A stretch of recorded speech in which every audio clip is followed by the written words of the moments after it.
चलिए जी, अब हम आज 5070 chemistry chapter number 2 particulate nature of matter करने जा रहे हैं। ठीक है, तो चैप्टर ये भी इजी है, जिसमें हमने पिछला क्या था, क्या कहते हैं इसको, एटॉमिक स्ट्रक्चर, उस तरह ये भी इजी से है। ठीक है, कोई बस बहुत कंसेप्ट है इसके अंदर, बाकी सिंपल और ईजी। ठीक है, सबसे पहले तो है हमारे पास, हम चैप्टर जो शुरू करने जा रहे हैं, that is particulate nature of matter. Okay, अब मैटर की डेफिनेशन तो हम बचपन से ही पढ़ते आ रहे हैं कि matter is anything that occupies space and has mass.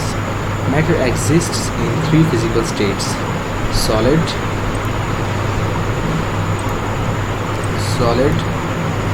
Liquid and gas. Okay, सो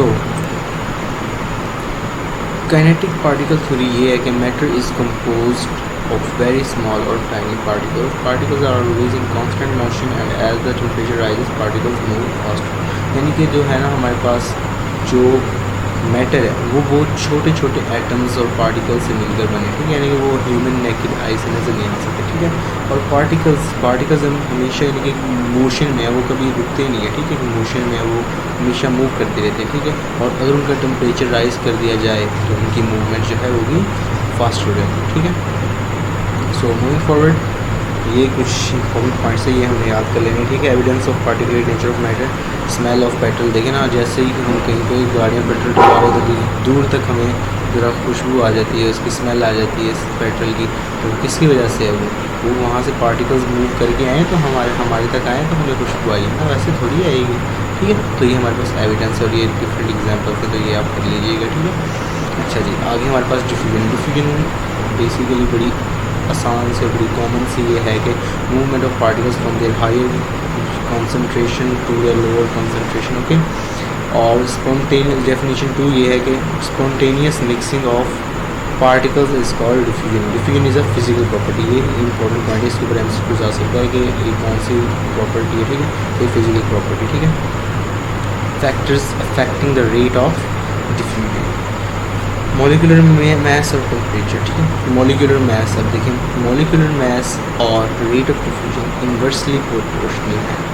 ठीक है, मॉलिक्यूलर मास जब ज़्यादा होगा तो डिफ्यूजन रेट उसका कम होगा। ठीक है, और अगर मॉलिक्यूलर मास कम होगा तो डिफ्यूजन रेट फास्टर होगा। ठीक है, आगे हमारे पास आ जाता है टेम्परेचर जैसा कि हमने ऊपर पढ़ा के यहाँ पे पढ़ा था हमने, as the temperature rises particles move faster. तो ये सेम कॉन्सेप्ट अगर हमारे पास अप्लाई होगा कि जब हमारे पास टेम्परेचर इंक्रीज़ करेगा तो वो भी क्या कहते हैं डायरेक्टली प्रोपोर्शनल। ओके, तो ये सिंपल सा कॉन्सेप्ट है। ठीक है, आगे हमारे पास rate of diffusion of 3 physical states of matter is as follows: gas, liquid, solid, या वैसे ही। आगे हमारे पास, इसको आप छोड़ें, ये हमारे पास देखें, ये एक एग्जांपल है हमारे पास। ठीक है, देखें, diagram shows an apparatus used to compare rates of diffusion at which labeled position did a white deposit of ammonium chloride form। ठीक है, अब देखो ये अमोनिया है। ठीक है, अमोनिया बेसिकली क्या होता है, हमारे पास ये होता है, क्या कहते हैं हमारे पास NH और ये 3। ठीक है, ये अमोनिया हमारे पास, और यहाँ पे हमारे पास HCl है। ठीक है, तो खुद लिखा हुआ ना यहाँ पे, देखें उसने कहा कि यहाँ पे जो है ये अमोनिया, ठीक है, ये अमोनिया और ये HCl है। ठीक है, लेकिन HCl का जो MR होता है, Cl का लगा लें 35 आई गेस होता है 35.5। ठीक है, और यहाँ पे हमारे पास नाइट्रोजन, यानी कि नाइट्रोजन का हमारे पास हो गया 14 और ये 33, तो 17 हो गया, और यहाँ पे 36 और 7 के करीब बन रहा है। ठीक है, तो देखिए ना, ये वाला जो है इसका MR कम है। ठीक है, इसका MR कम है तो ये ज़्यादा मूव करेगा, जैसा कि अभी हमने ऊपर पढ़ा था कि देखें इन्वर्सली प्रोपोर्शनल है, मॉलिक्यूलर मास और rate of diffusion inversely proportional है। ठीक है, तो मास ज़्यादा, रेट ऑफ डिफ्यूजन कम। अब वहाँ पे मॉलिक्यूलर मास कम है ना यहाँ पे, तो रेट ऑफ डिफ्यूजन इसका फास्टर होगा। ठीक है, होप आपको ये क्लियर होगा। और तो यहाँ पे इसका जो ये है मॉलिक्यूलर मास ज़्यादा है तो ये कम मूव करेगा। ओके, सो ये यहाँ पे सी भी आके बन जाएगा, इसका प्रेसिपिटेट बनेगा, यानी कि ये ज़्यादा मूव करेगा, ये कम मूव करेगा। ओके, सो यहाँ पे दी हुई इक्वेशन के NH3 और H3 आपस में रिएक्ट करेंगे और अमोनियम क्लोराइड यहाँ पे हमारे पास फॉर्म होगा। ठीक है, ओके। नाउ यहाँ पे एक और एग्जांपल है हमारे पास, वो ये है कि cotton wool soaked in concentrated methyl amine solution. Methyl amine उसने हमारे पास ये कुछ ये है हमारे पास, ये मिथाइल अमाइन ये है हमारे पास कुछ। ठीक है, उसने खुद ही हमें ज़रूरत नहीं है इसका याद करने की क्या है, हमारे उसने खुद ही ऊपर दे दिया। ठीक है, और HCl हमारे पास ये है। ठीक है, 36.5। ओके, तो देखें अब ये 31 है, तो ऑब्वियसली जो ये है ये जो है वो ज़्यादा मूव करेगा इस तरफ को। ठीक है, और जो ये वाला है ये थोड़ा कम मूव करेगा इस तरफ को, क्योंकि इसका MR ज़्यादा ना, लेकिन बहुत कम डिफरेंस, ज़्यादा डिफरेंस नहीं, बहुत कम डिफरेंस है। तो ये एटलीस्ट यहाँ पे मिड पे आके मिल जाएंगे। ठीक है, मिड से थोड़ा ये थोड़ा सा ज़रा आगे होगा, ये ज़रा थोड़ा सा आगे पीछे होगा। ठीक है, बस ये कोई इतना मुश्किल सा कॉन्सेप्ट तो नहीं है। देखिए बस अब आपको वो याद रखना है कि जो MR है वो रेट ऑफ डिफ्यूजन के इन्वर्सली प्रोपोर्शनल है।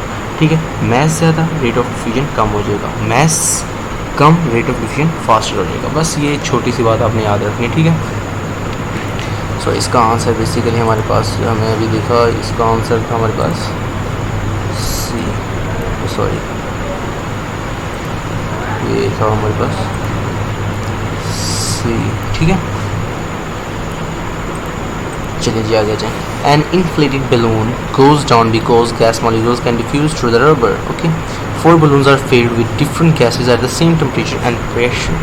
Which balloon would go down quickest? अब देखें, सबसे पहले जो आएगा वो वाला होगा जिसके अंदर सबसे कम, जिसके अंदर जो गैस होगी जिसका MR सबसे कम होगा। ठीक है, उसकी गैस जो है रबर से जल्दी बाहर निकल जाएगी। ठीक है, तो अब सबके हम यहाँ पे MR करके चेक कर सकते हैं अगर आप करना चाहें तो। जो सबसे कम है वो इसका है। ठीक है, सी का 12 और 4 16 आ रहा है हमारे पास यहाँ पे। ठीक है, इसका आ रहा है हमारे पास 16, इसका हमारे पास एक का 14 होता है, तो यहाँ पे दो नाइट्रोजन, तो यहाँ पे हो गया हमारे पास 28।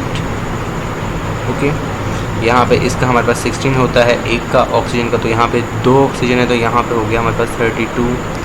ठीक है, और यहाँ पे हमारे पास कार्बन डाइऑक्साइड एक का 12 हो गया और एक का 32 हो गया, तो 32 + 12 हमारे पास आई गेस 44 आई गेस बन गया। ठीक है, तो सबसे कम देखें इस वाले का ही, इसका ही है, तो सबसे कम हमारे पास जो है वो इसका। ठीक है, तो सबसे जल्दी यही नीचे आएगा। ओके, आगे देख लें। Which row shows correct statements about the speed at which a gas diffuses? Effect of molecular mass, अभी हमने ऊपर पढ़ा। ठीक है, लोअर मोलिकुलर मैस होगा तो डिफ्यूजन फास्टर होगी। मैंने अभी आपको बार बार ऊपर बताया भी, रिपीट भी किया है कि यानी कि इन्वर्सली प्रोपोर्शनल है मोलिकुलर मैस और रेट ऑफ डिफ्यूजन। मैस ज़्यादा होगा, डिफ्यूजन कम होगी, मैस कम होगा, डिफ्यूजन फास्टर होगी। और टेम्परेचर का तो मैंने आपको बार बार बताया है कि टेम्परेचर इंक्रीज़ करने से इंक्रीज़ होता है या फास्ट होता है रेट ऑफ डिफ्यूजन। तो यहाँ पे ये सी ऑप्शन हमारे पास बनेगा। ठीक है, आगे ये ज़रा समझने वाला कॉन्सेप्ट है। ठीक है, अब देखें इसमें ज़रा कॉन्सेप्ट ये है। ठीक है, अब ज़रा ध्यान से समझिएगा इसको। देखें, फ़र्ज़ करें ये जो ये एक बीकर है, यहाँ ये बीकर है। ठीक है, ये बीकर है, एक गैस यहाँ पे है, एक गैस यहाँ पे है। ठीक है, यहाँ पे, और एक गैस, मैं इसको दूसरे कलर से शो कर देता हूँ, एक गैस यहाँ पे। ठीक है, फ़र्ज़ करें जो ये वाली गैस है, अगर ये वाली गैस हमारे पास, फ़र्ज़ करें हैवी गैस है। ठीक है, मतलब कि जिसका मोलर मास ज़्यादा है। ठीक है, और दूसरी साइड पे अगर इसको हम देखें, ठीक है, तो ये अगर हमारे पास लाइटर गैस है, यार राइटिंग की ज़रूरत थोड़ा सा कॉम्प्रोमाइज़ कीजिएगा आप, मैं आपको समझा सकते दूँगा। ठीक है, ये हमारे पास लाइटर गैस है। ओके, चलिए जी, देखिए अब हमने क्या पढ़ा था बेसिक, चलो मैं आपको जल्दी से रिवाइज करवा देता हूँ। तो हमने पढ़ा क्या अभी तक? हमने पढ़ा ये है कि जो जब हमारे पास मैथ ज़्यादा है तो रेट ऑफ डिफ्यूजन कम है, क्योंकि इन्वर्सली प्रोपोर्शनल है। मैथ कम है तो हमारे पास रेट ऑफ डिफ्यूजन फास्टर है। तो अब देखें यहाँ पे हैवी गैस बाहर है, ठीक है, हैवी गैस बाहर है, तो इसका रेट ऑफ डिफ्यूजन अंदर आने का, इसका रेट अंदर आने का कम होगा ना, जाहिर सी बात है। तो मैंने अभी कहा है ना हैवी गैस, जिसका मैथ ज़्यादा है, हैवी गैस का मतलब ये है ना कि जिसका मैथ ग्रेटर है, ठीक है। तो अगर मैथ ग्रेटर है तो इसका रेट ऑफ डिफ्यूजन कम होगा, तो ये कम अंदर आएगी, जबकि ठीक है। तो जबकि और यहाँ पे हमारे पास लाइटर गैस है, यहाँ पे लाइटर गैस है। अब देखो कम मैथ है, रेट ऑफ डिफ्यूजन फास्टर होगा, तो ये बाहर जल्दी निकलेगी, ठीक है। अब देखो यहाँ से गैस ज़्यादा बाहर निकलेगी और अंदर कम आएगी, तो ये वाटर लेवल इधर को राइज करेगा और यहाँ से डिक्रीज करेगा। ये कॉन्सेप्ट है इसका, ठीक है। हाँ, और अगर हम इसके वाइस वर्सा कर लें, ठीक है, फ़र्ज़ करें हमारे पास आप लगाएं, आप फ़र्ज़ करें कि हमारे पास यहाँ पे, अगर हमारे पास यहाँ पे ये बीकर के अंदर हमारे पास अगर होती है हमारे पास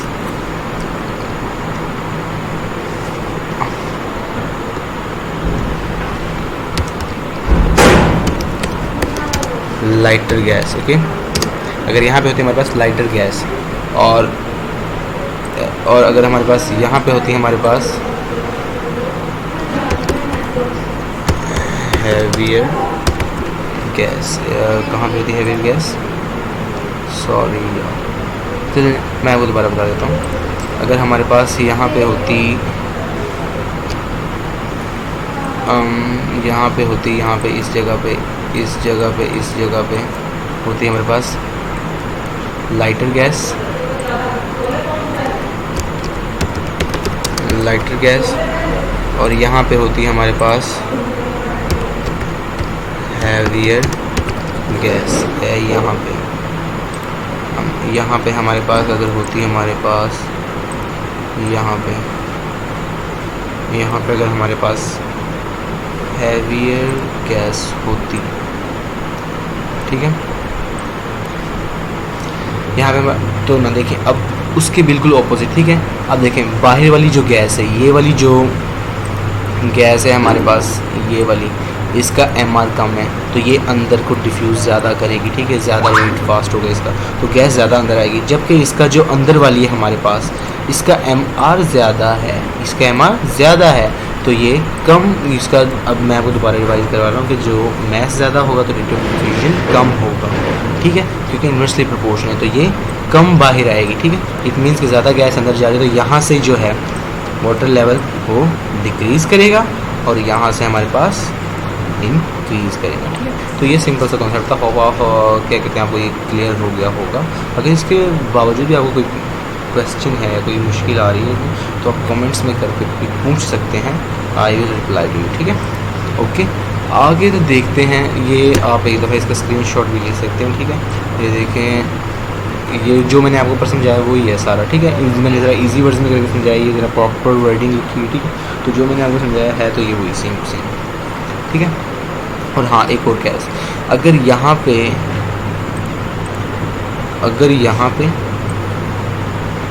और यहाँ पे कोई दो ऐसी गैसेस हैं जिनका MR सेम है,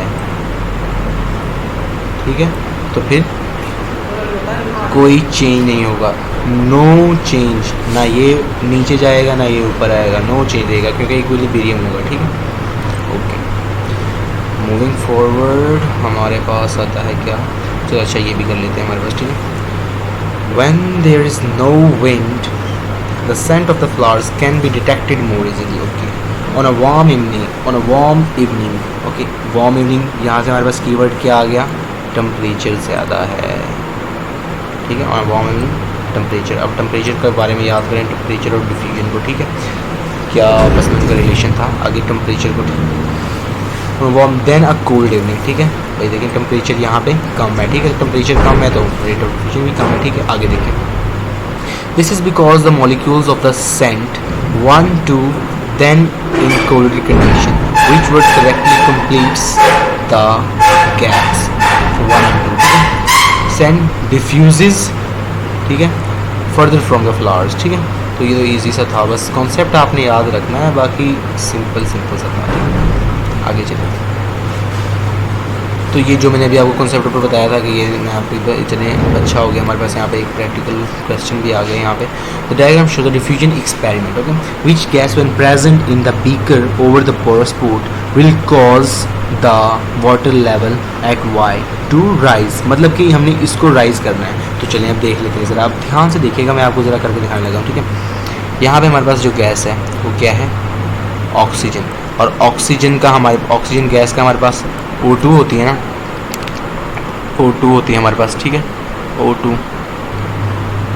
और इसका हमारे पास 32 MR होता है, ठीक है, 32, ठीक है. अब देखें यहाँ पे तो हमारे पास है 32. अब उसने कहा है कि हमने इसको राइज करना है, लेवल वाई को राइज करना है. मतलब कि ये हैवी गैस होनी चाहिए, उसके बाहर कोई ऐसी गैस होनी चाहिए जो इससे लाइटर हो. मतलब कि इससे अगर लाइटर होगी तो ही ज़्यादा डिफ्यूजन अंदर होगी ना, अंदर ज़्यादा गैस आएगी. और क्योंकि देखिए ना, ये तो हायर होनी चाहिए, ये कम बाहर आएगी, और जो बाहर कोई लाइटर गैस होगी वो ज़्यादा अंदर आएगी, ठीक है. जब ज़्यादा अंदर आएगी तो हमारे पास ये लेवल राइज करेगा. तो अब देखें नीचे जो गिवन ऑप्शंस हैं उसके अंदर क्या कहते हैं, कौन कौन सी हमारे पास लाइट गैसेज हैं. इस CO2 का तो 44 होता है, ये तो हो ही नहीं सकती, ठीक है, ये इससे हाई होगी. Cl2 का 71 समथिंग होता है गैस, ये भी नहीं हो सकती. मीथेन का हमारे पास एज यू नो 16 है, ठीक है. और नाइट्रोजन डाइऑक्साइड का 14 एंड प्लस 32, तो ये भी काफ़ी ज़्यादा है, ठीक है. तो हमारे पास जो है मीथेन इसका आंसर होगा, ठीक है. ओके, ये भी चलें, ये भी देख लेते हैं. वैसे है तो ये भी इजी, ठीक है. देखें जी, the apparatus shown in the diagram was used to compare the rate of diffusion of a gas with the rate of diffusion of air, ठीक है. अब देखो, a beaker containing the gas was placed over the porous port. अब देखो यहाँ पे जो है एयर का मतलब है ऑक्सीजन ही कहते हैं हम एयर को, ठीक है. तो ये हमारे पास बेसिकली क्या है, O2. और O2 हमारे पास होती है क्या, हमारा होता है इसका 32, ठीक है. अब हमने यहाँ पे बबलिंग करनी है, ठीक है. तो कोई ऐसी गैस होनी चाहिए जो कि लाइटर है, ठीक है, इससे लाइटर है, ठीक है. तो बाकी सारी तो देख लें. अगर देखें ना बबलिंग, अब देखें, अब बच्चे कह रहे होंगे कि 32 क्यों नहीं आ सकता, ये तो अब देखिए ये सेम है, ऑक्सीजन और ये सेम है, तो कोई बबलिंग शबलिंग नहीं होगी, ठीक है, सेम रहेगा.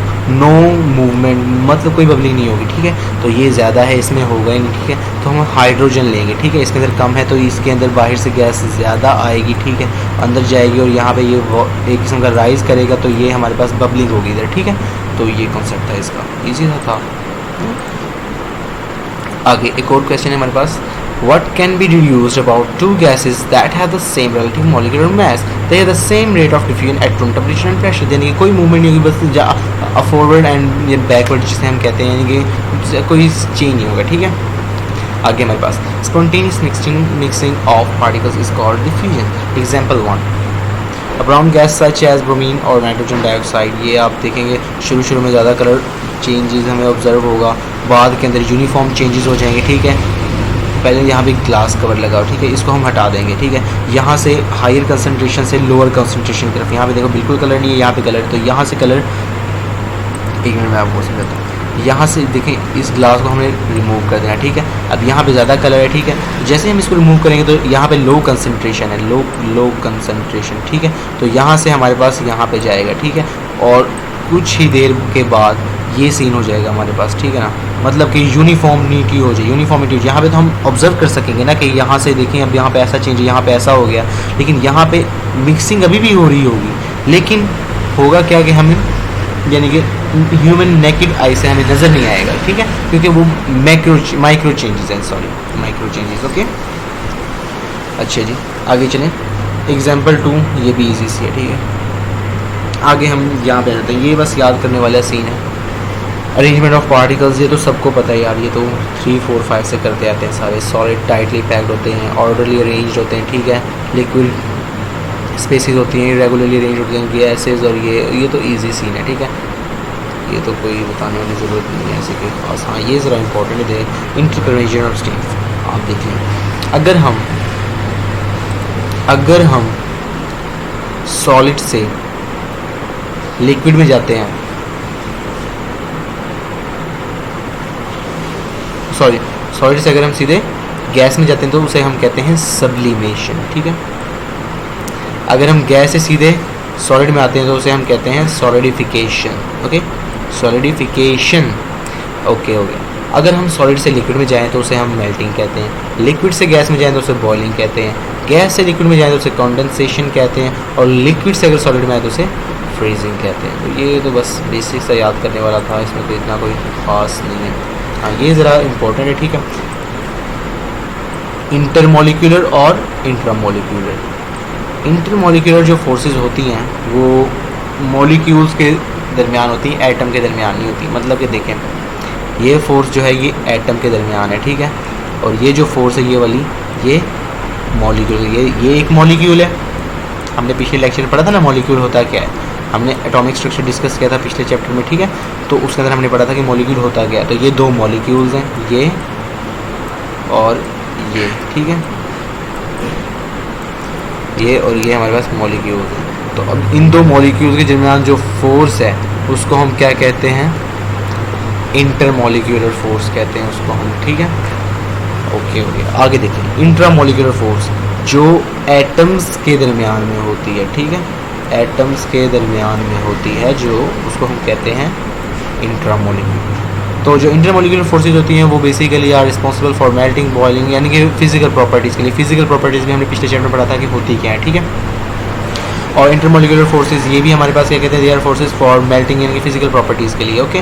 सो कोई इतना कोई ख़ास मुश्किल नहीं है, ईजी सा है, ठीक है। हाँ ये ज़रा है करने वाला, ठीक है। अब देखें, ये ज़रा मैं आपको कर दूँगा इधर। सॉलिड से एट्रैक्टिव फोर्सेस जो है वो हमारे पास, जब हम सॉलिड से लिक्विड में जाते हैं, ठीक है, जब हम सॉलिड से लिक्विड में जाते हैं तो हमारे पास जो attractive forces between the particles वो क्या होती हैं,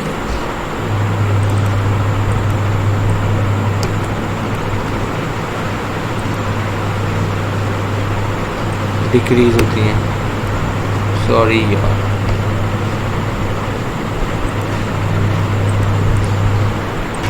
ठीक है। Attractive forces between particles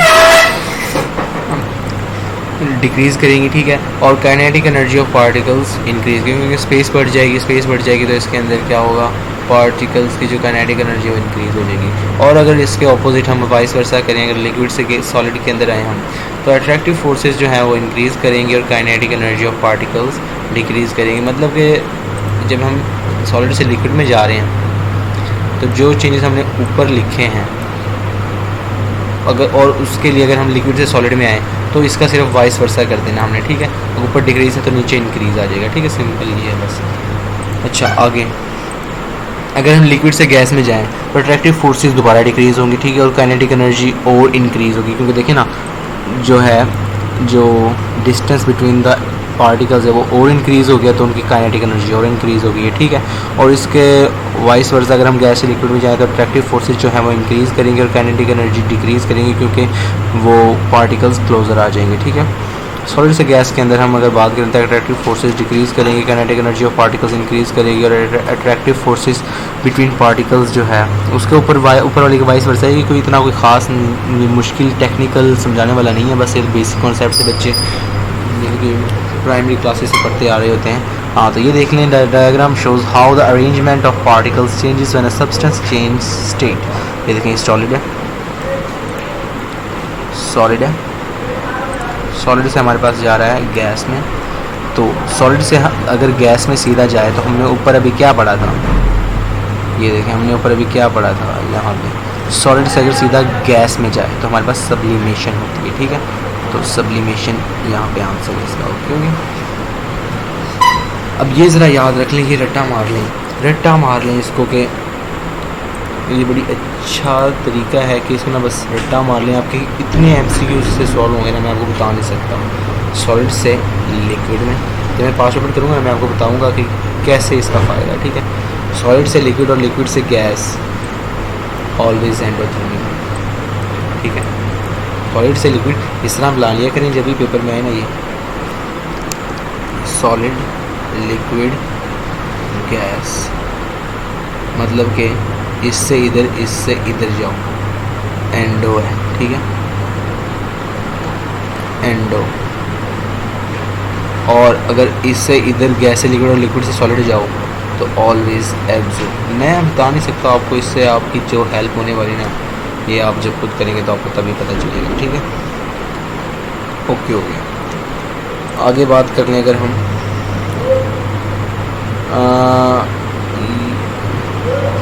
potassium bromide and methanol are both compounds, their melting points are different, which row is correct. तो देखिए जी, methanol substance with the higher melting point, methanol reason why the melting point, okay जी। The attractive forces गलत हो गया, ये है methanol के अंदर सारे नॉन क्या कहते हैं वो नॉन मेटल होते हैं तो उनके अंदर अट्रैक्टिव फोर्सेस नहीं होती, तो ठीक है। बट ये दोनों तो वैसे गलत हो गए। Potassium bromide the attractive forces between oppositely charge, हाँ देखिए ना, पोटेशियम ब्रोमाइड ये पॉजिटिव नेगेटिव तो ऑपोजिटली चार्ज एंड हो गए, ठीक है। यहाँ पे पोटेशियम बिटवीन मॉलिक्यूल्स, ये मॉलिक्यूल्स नहीं है, ओके, तो यहाँ से गलत हो गया, तो सी आंसर है हमारे पास इसका, ठीक है।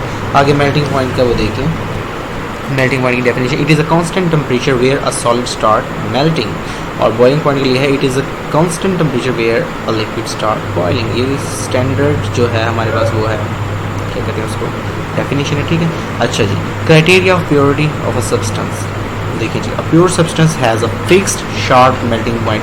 फिक्स्ड और शार्प मेल्टिंग पॉइंट का मतलब ये है कि हमारे पास रेंज नहीं है कि एग्जैक्ट है, मतलब 50 है तो 50 डिग्री ही है हमारे पास, ये है शार्प। और यानी कि हमारे पास जो है वो रेंज नहीं है, यानी कि 50 से 60 ये रेंज होती है, तो ये प्योर के लिए कभी ऐसे नहीं होगा, ठीक है। उसके लिए सिर्फ होगा तो क्या होगा, एक फिक्स होगा, एक रेंज नहीं होगी, एक स्पेसिफिक टेम्परेचर लिखा होगा, ठीक है।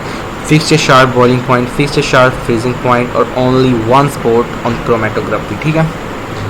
ओके जी, आगे देखें, एडिशन टू इम्प्योरिटी, अगर इम्प्योरिटीज़ हम ऐड कर दें तो जो है मेल्टिंग पॉइंट जो है वो सब्सटेंस का वो डिक्रीज़ कर जाएगा, इंक्रीज़ कर जाएगा बॉइलिंग पॉइंट, डिक्रीज़ कर जाएगा फ्रीजिंग पॉइंट, और मोर देन वन स्पॉट, ठीक है। वोलेटाइल लिक्विड, वोलेटाइल लिक्विड्स वो होते हैं जो रूम टेम्परेचर पे इवेपोरेट होते हैं, मतलब एथेनॉल, पेट्रोल, ठीक है। और नॉन वोलेटाइल वो होते हैं जो रूम टेम्परेचर पे इवेपोरेट नहीं होते।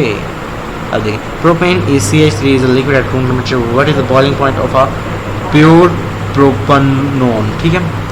प्योर, अब प्योर का मतलब आ गया ना, और वो कह रहा है कि is liquid at a room temperature, तो मतलब नेगेटिव तो हो ही नहीं सकता उसका, ठीक है, क्योंकि रूम टेम्परेचर पे वो लिक्विड है, तो -56 हो ही नहीं सकता, तो 56 होगा क्योंकि प्योर है। और रेंज तो मैंने अभी आपको बताया कि प्योर के लिए होती ही नहीं है, शार्प होता है, ठीक है। आगे देखो, आगे हमारे पास है prediction of physical state of matter on the basis of melting and boiling point comparing to room temperature. Okay देखो जी, स्टेट सॉलिड, सॉलिड का मेल्टिंग पॉइंट पॉजिटिव में होता है, बॉइलिंग पॉइंट पॉजिटिव में होता है। वोलेटाइल, वोलेटाइल का जो मेल्टिंग पॉइंट है वो नेगेटिव में होता है, मतलब देखें पेट्रोल है, पेट्रोल का नेगेटिव में ही होगा ना मेल्टिंग पॉइंट, और बॉइलिंग पॉइंट जो पॉजिटिव में होता है रूम टेम्परेचर के ऊपर, ठीक है, थोड़ा सा ऊपर होता है उससे। और नॉन वोलेटाइल के लिए जो यानी कि वाटर वगैरह है, ठीक है, तो उसके लिए हमारे पास below the room temperature melting point होता है, ठीक है, मतलब 0 पे होता है ना हमारे पास वाटर का, और यानी कि जो बॉइलिंग पॉइंट है वो पॉजिटिव होता है। गैस के लिए दोनों नेगेटिव होते हैं, ये की वर्ड्स हैं किस्म का, ये आप याद कर लें, ठीक है। ये हमेशा क्या होते हैं, ये यानी कि MCQ में भी आपकी हेल्प करेंगे और थ्योरी के अंदर भी आपकी काफ़ी हद तक हेल्प करेंगे, ठीक है। तो आगे हमारे पास कुछ वर्क एग्जाम्पल्स हैं, ठीक है। The melting points and boiling points of a pure substance W, X and Y are shown. Melting point ये 3 सब्सटेंस दे दिए, ठीक है, और उसने हमें इनके मेल्टिंग बॉइलिंग पॉइंट्स दे दिए हैं। अब चलिए जी देखें, जिसके ये सबसे पहले इजी वाला करें, जिसके दोनों नेगेटिव हैं, यहाँ पे गैस के दोनों नेगेटिव हैं, सबसे पहले तो गैस होनी चाहिए, वाई क्लोरीन गैस है, ठीक हो गया। ये सॉलिड है, सॉलिड के दोनों पॉजिटिव हैं, तो ये सॉलिड होना चाहिए, सल्फर सॉलिड है, ठीक है। तो ये इस तरह करके ईजिली आपको पता चल जाएगा, ये भी इसी तरह, ठीक है। आगे हमारे पास आ गया कर्व, ये हमारे पास सबसे पहले हमारे पास हीटिंग कर्व है, ठीक है। तो ये ज़रा कुछ क्लियर नहीं आया हुआ तो मैं इसको क्लियर कर दूंगा आपके लिए। तो सबसे पहले तो हमारे पास आ गई ये इस तरह है, फिर ये इस तरह है, फिर ये इस तरह है, फिर ये इस तरह है, फिर ये इस तरह, ठीक है। तो आप इसको बिना नेम कर लें ABCD और E, ठीक है। तो देखें जी, ज़ीरो से यहाँ से लेके यहाँ तक क्या हो रहा है, सॉलिड है, ठीक है। जैसे ही ज़ीरो पे आया तो मेल्टिंग स्टार्ट होगी। अभी सारा मेल्ट नहीं हुआ, यहाँ पे melting M plus S, M plus S का मतलब है यहाँ पे मेल्टिंग, यानी कि वाटर प्लस सॉलिड दोनों हैं अभी यहाँ पे, ठीक है। फिर यहाँ पे ओनली लिक्विड है, ठीक है। फिर D से इसके अंदर 100 पे आ गए हम, 100 पे खाली लिक्विड नहीं है, अभी लिक्विड प्लस वेपर्स दोनों है, ठीक है। और यहाँ पे हमारे पास टोटल ओनली गैस होगा, ठीक है। और इसका ख्याल रखना है कि ये हमेशा हमारे पास शार्प एजेस होंगे, शार्प एजेस बनाने वाले नंबर कट सकते हैं, तो ये कोई इतना खास नहीं है। आगे देख लें कूलिंग कर बिल्कुल उसके ऑपोजिट है, ठीक है। और यहाँ पे हमारे पास याद रख लें दो हमारे पास क्या कहते हैं वो वाटर की प्रेजेंस के टेस्ट हैं, एनहाइड्रस का मतलब होता है जिसके अंदर पानी नहीं होता, एब्सेंस ऑफ वाटर होती है जिसके अंदर। एनहाइड्रस कॉपर टू सल्फेट, बिना वाटर के, विदाउट वाटर उसका कलर होता है वाइट। जैसे ही हम उसको अगर किसी चीज़ के अंदर डालें for the presence of water तो ये वाइट से ब्लू हो जाता है, ठीक है।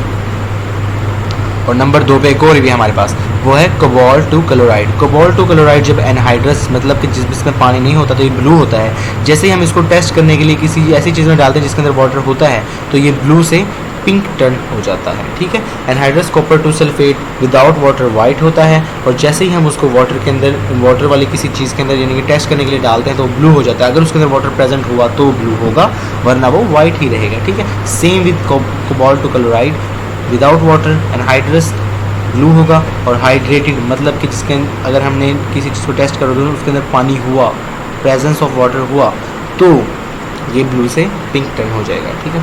और आगे हमारे पास आ गया है heating curve of impure water.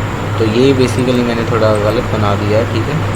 तो ये ऐसे बना तो सही है, बस ये एजेस नहीं आने थे, ये इस तरह कर्व करके बनना था, ठीक है। बाकी सारा सही है, बाकी सीन सारा सही है, बस ये कर्व नहीं बना, ठीक है। तो देखिए ज़ीरो से नीचे मैंने आपको कहा ना मेल्टिंग पॉइंट डिक्रीज़ कर जाता है, तो मेल्टिंग पॉइंट डिक्रीज़ करवा दिया हमने, ज़ीरो से पहले मेल्टिंग स्टार्ट हो गई है, ठीक है। और 100 के ऊपर बॉइलिंग नहीं करनी है, अब 100 से अबव करनी है, क्योंकि बॉइलिंग पॉइंट इम्प्योर करने से इंक्रीज़ हो जाता है, ठीक है। तो बेसिकली ये सारा कॉन्सेप्ट था आज का। और क्या कहते हैं, देखिए no sharp melting and no boiling point, melting point is, ठीक है। और ये ठीक है। और यहाँ पे लास्ट टाइम जो हमारे पास वो ये है कि 4 statements about the arrangement of particles are given. Particles are packed in a regular arrangement. Particles are randomly arranged. Particles move over each other, or particles vibrate about fixed positions. Which statement describe the particles in a solid? तो 1 and 4 जो हमारे पास हैं वो हमारे पास solid को describe करते हैं, क्योंकि देखिए वो रेगुलर पैक होते हैं और वाइब्रेट करते हैं, ठीक है। तो होपफुली आपको ये आज का जो है वो लेक्चर काफ़ी हेल्पफुल हुआ होगा, आपके लिए आपके काफ़ी कॉन्सेप्ट्स क्लियर हुए होंगे। और अगर आपको कोई भी किसी भी किस्म का मसला है, कोई क्वेरी है, तो आप कमेंट्स में करके ज़रूर पूछ सकते हैं, I will reply to you, okay. So thanks, मिलते हैं फिर नेक्स्ट वीडियो में, ठीक है। तो मैंने इसे पहले भी बना दी है वो एटॉमिक स्ट्रक्चर के, और अगर आपने किसी ने नहीं देखी हो तो वो जाके देख सकता है, वो भी काफ़ी अच्छी वीडियो बनाई थी मैंने, ओके।